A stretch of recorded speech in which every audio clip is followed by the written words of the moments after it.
Good morning, everyone. How are we today? I can see a lot of smiley faces. Everyone's relieved and happy. I don't know. I love every sport, and but I can see that you're clearly very excited. Rachel's jumping for joy, as is Estelle. I'm a bit upset. Federer went out. Football's coming home, apparently. But as a purist, I wasn't so happy with the performance, but we can discuss it another time. But I want to ask you, what does it mean coming home? Here's a question for you. What does it mean coming home? And what in your lives does it mean when you feel it's coming home, right? What would it take after COVID for you to feel, I'm home? Home, I guess, means that what you've lost or what you've been missing is coming back to you. That's what coming home means. So what is it that you would need?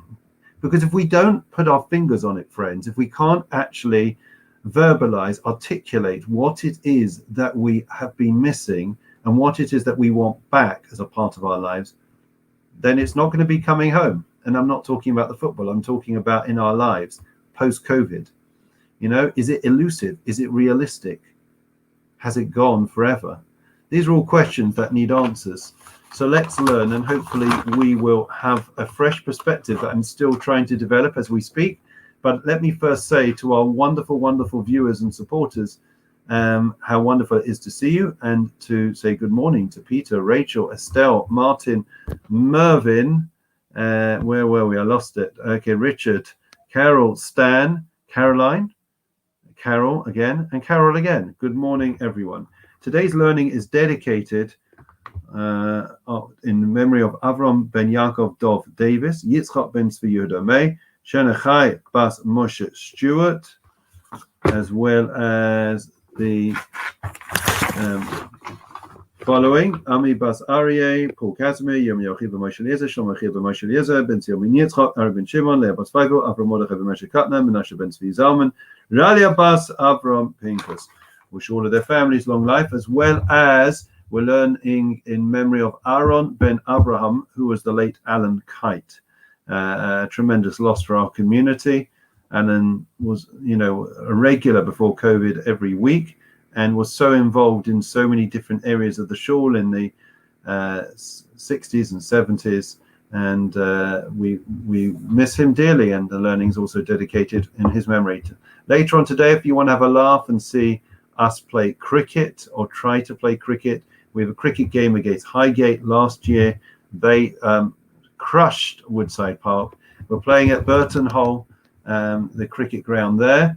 It should be very entertaining. We have a few more players this time. We've bolstered our numbers and our troops, and we're looking forward to waging war against Rabbi Liss and Highgate Shul later on today.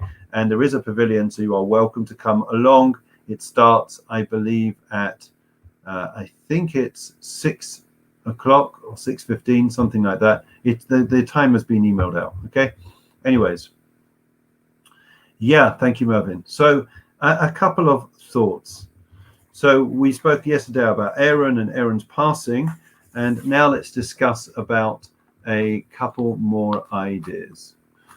So firstly, we have the idea that I think is very important. We have a list of all the places, the stops that the Jewish people made in the desert. And we find this a couple of times in the Torah. And the question I often wonder is of what significance? Why do I need to know?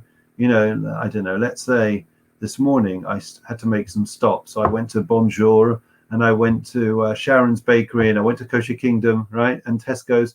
What difference does it make? Now you know what I do before I come here. So what difference does it make? Isn't it the destination? Isn't that what's important in life, friends? It's where we end up, right? It's where I end up. I came home, okay? I came back to my house to do this video with you, right? That's what's important. It doesn't matter whether I made a stop and I made a U-turn and I did this and I did that. What relevance?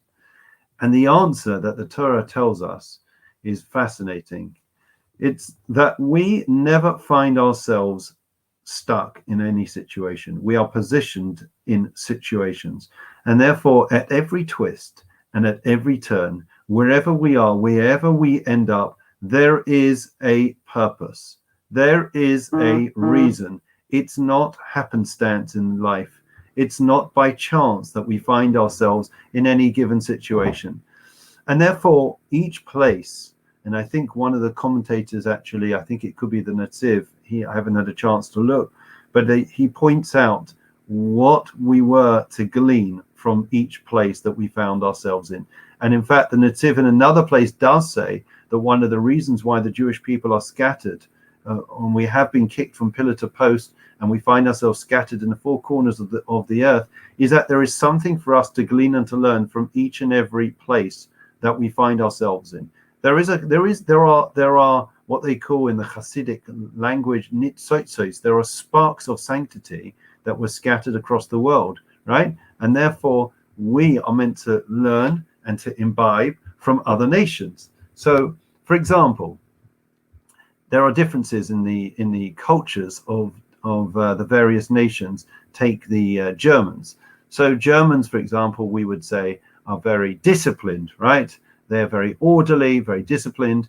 And I know from my family background coming from near Frankfurt, so therefore you know that is a wonderful attribute for us to integrate as part of who we are. The idea that we're meant to be disciplined, otherwise you're all over the place. You're not going to accomplish and achieve if you don't have that regimental upbringing. And then there is another aspect. There are, for example, the French. Now the French are very, very different, right? Mervyn, Estelle, you're listening. They're romantic, right? They're passionate, right? So that's also important. If you're not passionate about life, if you don't get excited about anything, then you're not going to achieve. You're not going to achieve on the football pitch when you play against Italy. You're not going to achieve. In your davening is not going to be passionate. It's going to be very wishy-washy. So in all areas of life, we learn from the French the idea that we've got to be passionate. Sometimes they get a bit too heated and excited about things. That's a discussion for another day. So what do we learn from the Italians, right? I can't remember. What would you say? Put in the chat box. What would you say we learn from the Italians? And what do we learn from the Brits, from living in Britain, right? I guess you would say it's the etiquette, it's the consideration that people have, the fact that people are so polite in Britain, generally speaking. So I think that is one of the things we learn from here. And from every nation, you can make a list of it. There is a key character trait that we can learn from them. So that is the idea of why it is that we have a list of all the various stops and stations along the way to our destination in this week's Torah portion as we approach the Holy Land. Because although they may seem as pit stops, and pit stops are not important, but in reality, pit stops along the path of life are also part of the journey. They are the journey. They are just as important as the final destination. And one of the problems that we have, friends, is we keep saying to ourselves, once I get through COVID, then I'm going to start living life. And when I get through this, and when I get through the airport, and when I get through this, right, then it's going to be, then I'm going to really live. Then I'm going to really have fun. Then I'm going to really enjoy myself. This is life. If you're alive right now, this particular second was predetermined, predestined for you to live this second to its full. Don't wish your lives away. I tell you something funny. So not funny, but I had to travel to Glasgow on Sunday. Apologies, that's why I couldn't do it. So I had a stone setting there, and the journey, through the, with the airport and the rain, and it was, when it rains in Glasgow, it really rains. It was one of the funniest moments of my trip, right? Was when it was, I didn't take a coat and it was flooding down, and I tried to dodge the raindrops to make it to a car, right? It was hysterical, right? It was hysterical. It was ridiculous. Sometimes the things that we think are innocuous or negative, they can be turned into a positive. I'll tell you a story. Okay, well, this will conclude. There's so much more to say because I haven't seen you and I miss you. It's not the same without you, but we are getting back together. We are getting back together. I'm very, very excited, and I'm looking forward, please God, to after the 19th of July, with Boris's blessing, that please God we can have an end to all the restrictions and everyone then can choose whether to wear a mask or not wear a mask. Right, so there was a story about a rabbi, and he was on a plane, and it was Erev Rosh Hashanah, and he was traveling, he had plenty of time, and all of a sudden they come over the tannoy and they said, I'm very sorry, but we're having engine trouble, and we need to make a diversion.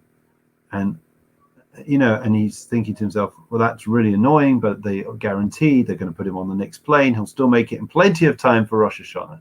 Anyways, when he lands, of course, in this small airport, they say that the plane that they thought was going to take them and be able to take them to their ultimate destination, and there was a technical fault also with that plane, and so they would not be able to take any more flights until the next day. The next day being Rosh Hashanah, this rabbi was disconsolate. He realizes that he was stuck in Hicksville, in the back of Beyond, and that was where he would be spending Rosh Hashanah. Anyways, so he made some inquiries, some phone calls, and he found out that there was a tiny little community which this great rabbi would have to spend his Rosh Hashanah in rather than his family. He called his family, apologized, and explained to them what was going on. Anyways, so he arrives, he checks into a hotel, and he arrives in the shul before Rosh Hashanah. He came in plenty of time because he didn't know what was what, and they cannot believe their eyes. They're not used to seeing a rabbi, and this rabbi with a long beard, he's standing in front of them, right? They think Elijah's arrived, and this is Erev Rosh Hashanah. So he tells them the whole story, and they said, we are so happy that you made it, because we don't have a minyan here regularly, and we were worried this year in particular that one of our members had died, that we weren't going to get a minyan on the night of Rosh Hashanah, and there's somebody that has yortzeit, and they're not going to be able to say Kaddish because they didn't think we would get a minyan, and now that you're here, we're going to have a minyan. So the rabbi said it was one of the most meaningful Rosh Hashanahs that he ever had. He had had more inspiring, but this was one of the most meaningful. Why? Because he realized that this was necessary. He could clearly see how the divine hand had put him in that particular situation, and he was making a minyan, and he was enabling and facilitating this community to have services over Rosh Hashanah. So sometimes it's difficult. I'm not trying to minimize at the time of a crisis, at the time when we find ourselves struggling, to see why it is that we're having to go through what we're going through. But like the Jewish people, 40 years in the wilderness, all different stops and detours along the way. But we should know that, every stop, every twist and turn, there is a purpose, there is a meaning, there is significance to it. Make the most of every opportunity. We don't know why we're meant to meet certain people, find ourselves in certain situations, but there is an opportunity there. Opportunity knocks. Let's make the most of it. And with that, we'll continue. The Lord is my shepherd, I shall not want. He causes me to lie down in green pastures. He leads me beside still waters. He restores my soul. He leads me in a path of righteousness for his name's sake. Even as I walk in the valley of the shadow of death, I will fear no evil, for you are with me. Your rod and your staff, they comfort me. You set a table before me in the presence of my adversaries. You anointed my head with oil, my cup overflows. May only goodness and kindness pursue me all the days of my life, and I will dwell in the house of the Lord for the length of days. Adon Olamim Zacho Es Nishmois Ami Bas Ariel Paul Casimir Yim Yochi Ben Moshe Eliezer Shlomo Yochi Ben Moshe Eliezer Ben Tzio Ben Yitzchak Ari Ben Shimon Leah Bas Faiva Avram Mordechai Ben Moshe Katna Menashe Ben Tzvi Zalman Ralia Bas Avram Pinchas. And the yacht sites for today: Avram Ben Yaakov Dov Davis, Yitzchak Ben Tzvi Yehuda May, Shena B'chai Bas Moshe Stewart, Tova Rachel Bavo Shana Mispalim Bavo Ram, Began Aiden Tay Menucha, Sam Lachim Balarachamim Yas, Tazi Rain Besesa Kanafech Al Yolamim, Vertit Rob, Sachais Lishma Sam, Vianucha Mishkvasam B'Shalom, and Amar Amen. Long life wishes to all, Refush Lema, for all those that are unwell. I'm aware of a number of people that have COVID symptoms. We wish everyone a Refush Shalema. Me Sheber Chav Seid Robbins, Chav Yaakov Moshe, and Tav Shlomo Yivarech Repes Achelim, Bavu Shana Mispalim Bavaram, Bezchat HaKadosh Baruch Hu Yimalei Rachim Yimalei Hemlach Malafasam, וישלח להם רפואה שלמה לשמיים ולחברים בסוף שח ישראל, רפואת הנפש, רפואת הגוף. Hashtag זמן קריב ונאמר אמן. Of course, I will convey your long life wishes. We wish everyone well, and please God, look forward to getting back together very soon. We actually had to call off a bar mitzvah call up this morning because people were having to isolate. The isolating with the Delta variant is exceptionally pervasive and causing lots of problems and disappointments, and we wish everyone well. In the meantime, look after yourselves, keep safe, keep well. We'll see you later. Have a great day.